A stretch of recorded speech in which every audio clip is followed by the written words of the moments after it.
যেটা আমি ভাবি সেটা কোনোদিনই হয় না।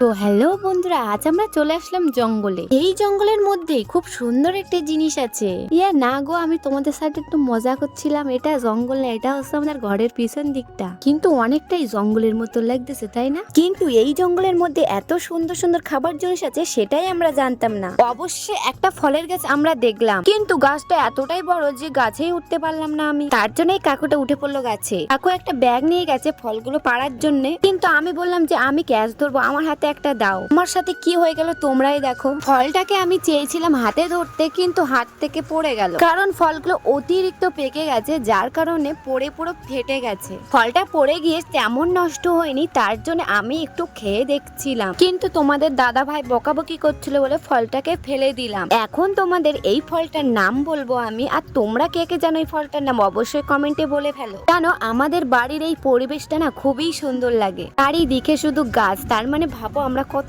অক্সিজেন পাই। তো চলো এই ফলটার নাম তোমাদের বলি, এটা হচ্ছে নোনা ফল, কিন্তু আমাদের এদিকে অর্ধেক লোকে বলে এটা নাকি আতা। এর টেস্টটাও না অনেকটাই আতার মতন জানো। আর তোমরা কে কে খেতে এই ফল পছন্দ করে চলে এসো, এখন আমাদের কাছে আছে অনেক। আর যে কাকু ফলগুলো পেরেছিল ওনার বাড়ির জন্য দিলাম দুটো।